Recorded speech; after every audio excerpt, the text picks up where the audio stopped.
It is the best fun in the world. It really is. And I think if you have the opportunity, just carry on doing it, because it's special. It's special to be on radio.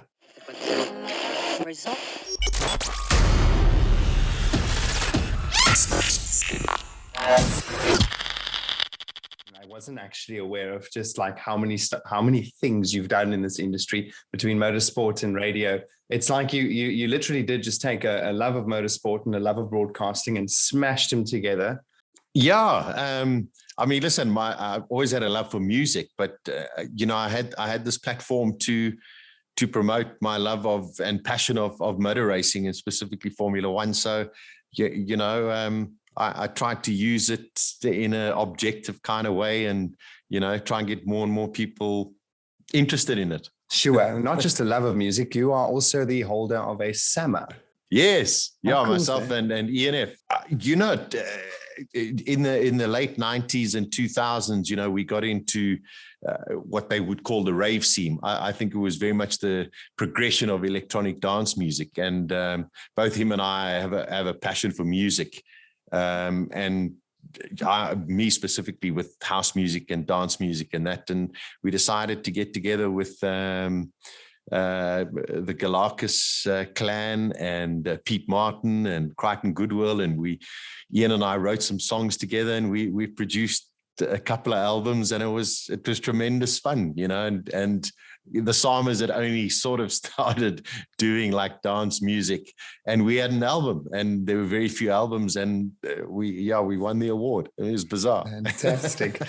Now, just the other day, actually, I think it was on LinkedIn where I stumbled upon it. I saw an interview you did with Richard Hammond. That was very recent as well?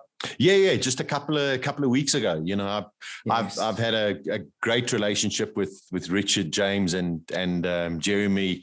Because I worked with them for 7 years here in South Africa on the Top Gear stuff. So, and Richard's he started a new business where he's refurbishing classic cars. Yeah, I saw that, and a really nice, lovely story around that as well. I did watch, and it really, what a nice story. It's a beautiful story, and it's also a passion. It's not one of those sort of TV shows that you just sit and say, oh, okay, well, Barry brought me his classic Jaguar, and 2 weeks later, here's a picture of the finished product. This is a proper business. So, and it's now available on I think it's on BritBox on South African television, and it's good fun, and he's a good guy. He's a really good guy. Cool.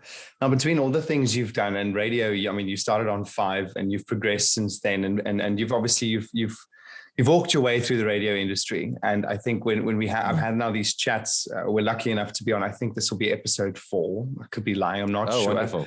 But you learn a lot. And so throughout your career in radio, are there any standout moments, and radio in particular, because I think you've done a lot of other things. So, where would you say did your passion for radio spark from? Was it with 5? Well, it's quite funny. A family friend of ours, of my parents, found a cassette, which unfortunately I still don't have a copy of it, but they found a cassette when I was something like 13 years old, recording into a tape recorder, pretending to be a radio DJ, which is quite bizarre, but they've got this cassette apparently.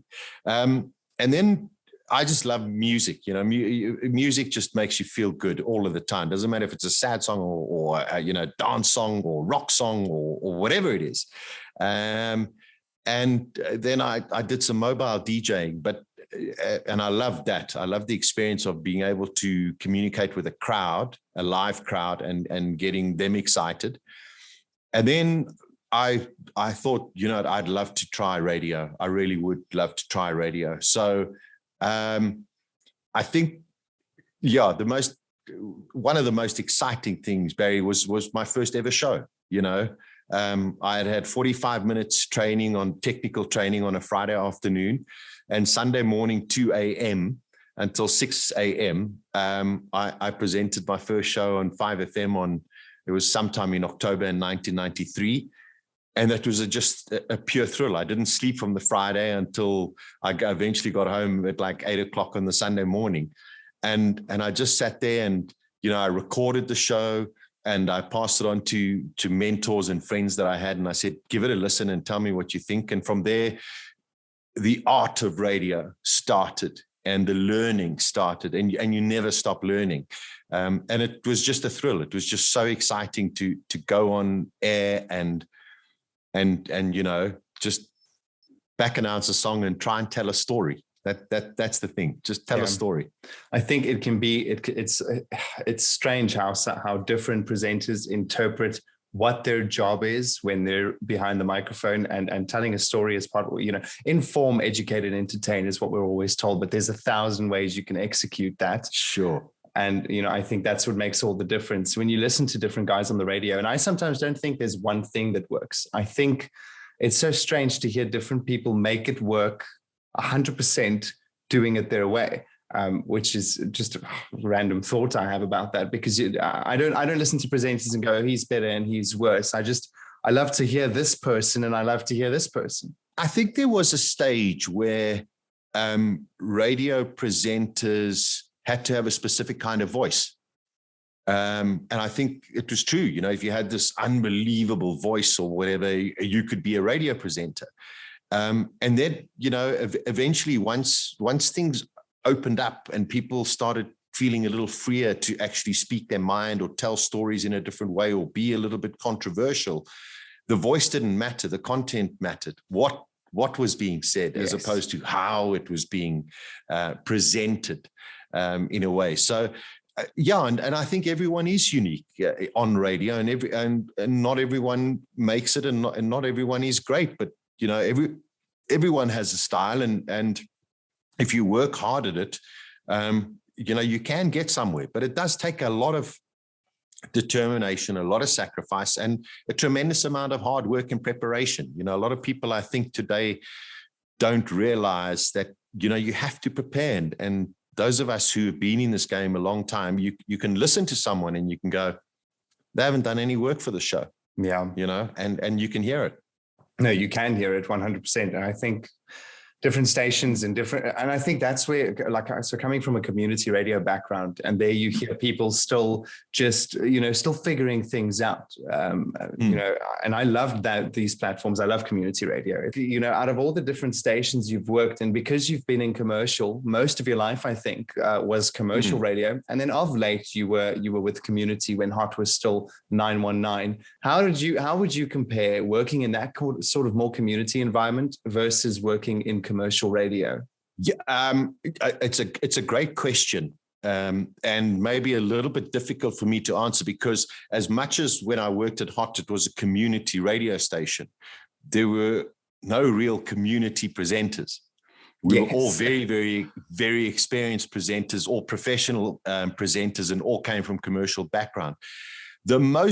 I think what and it actually refers back to what I wanted to say was, you have to have the right managers, and you have to have the right people who can train. And I think this is something that's seriously lacking in South African radio at the moment, are people who can train DJs in the art of communication, the art of presentation. It's all fine going on a radio course and somebody says, oh, keep your link short and do this and announce the radio station.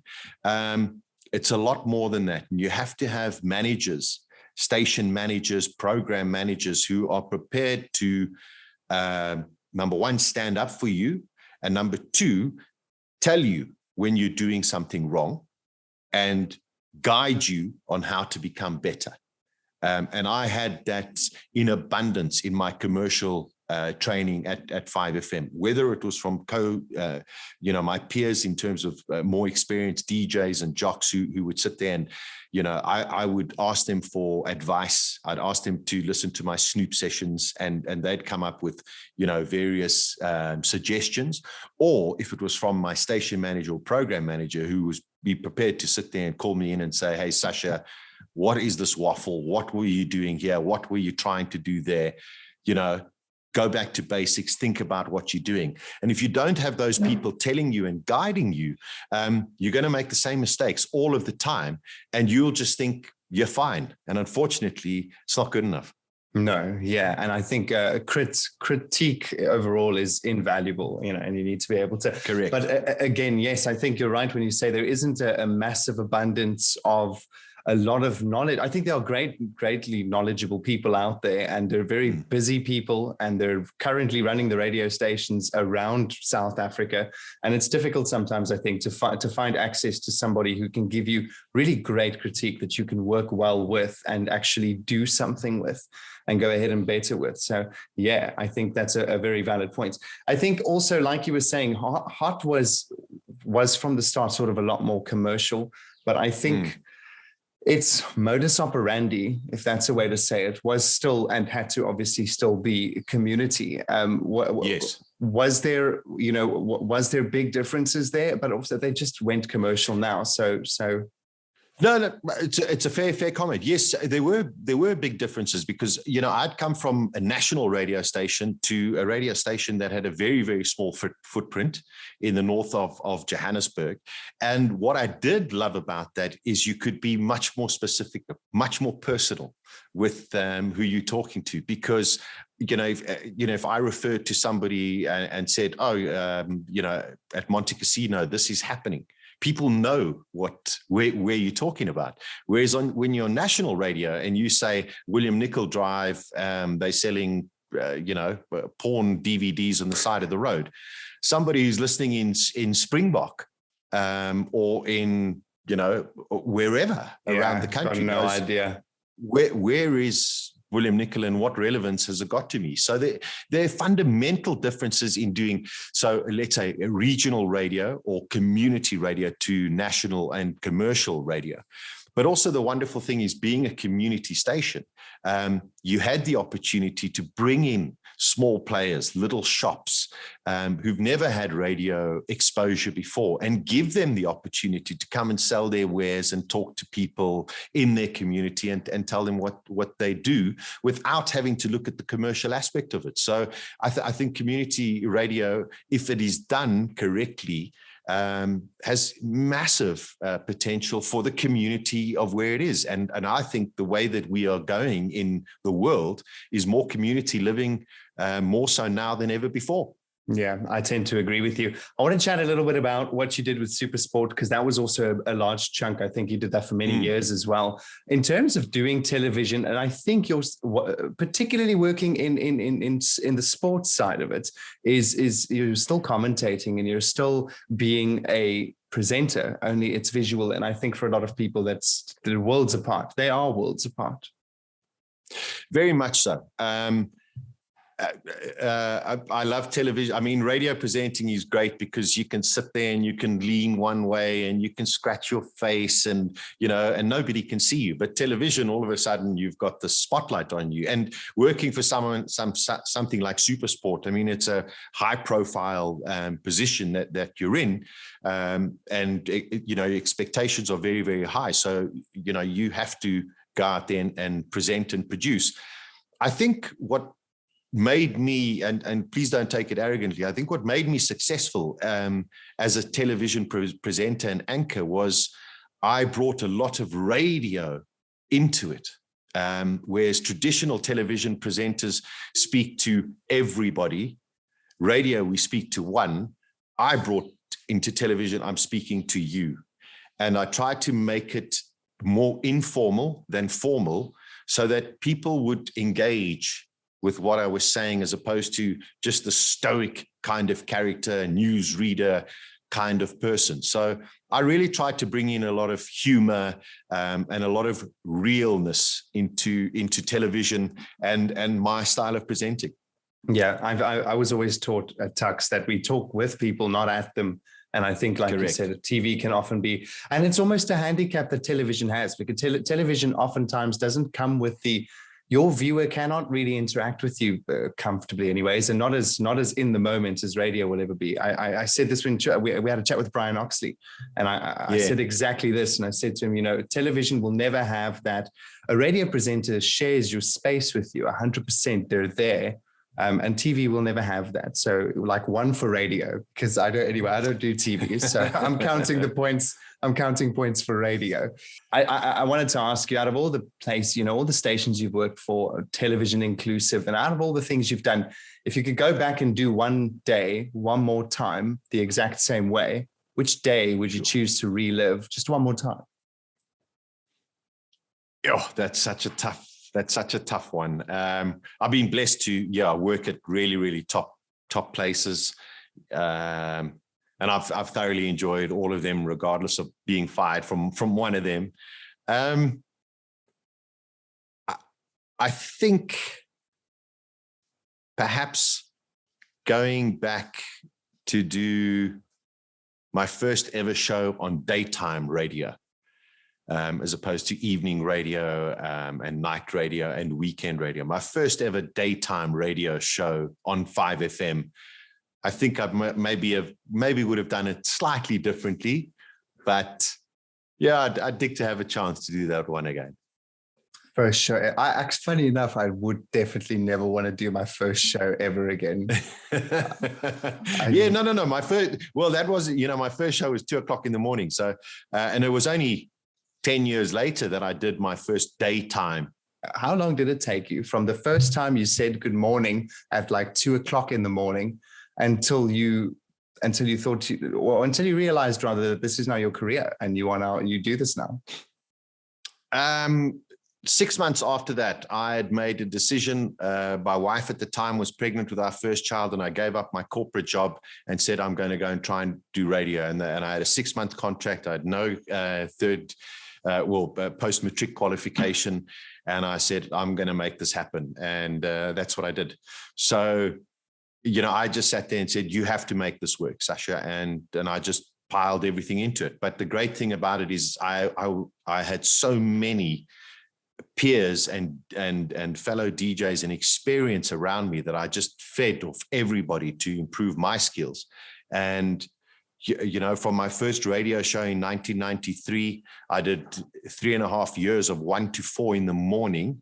I did 6 years of 7 to 10 at night.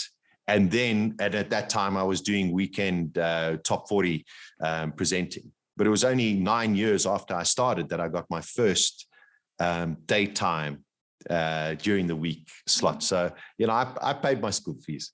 Hectic. Absolutely. I agree with you in that. That's a lot of time. That's a long time. It is the best fun in the world. It really is. And I think if you have the opportunity, just carry on doing it, because it's special. It's special to be on radio.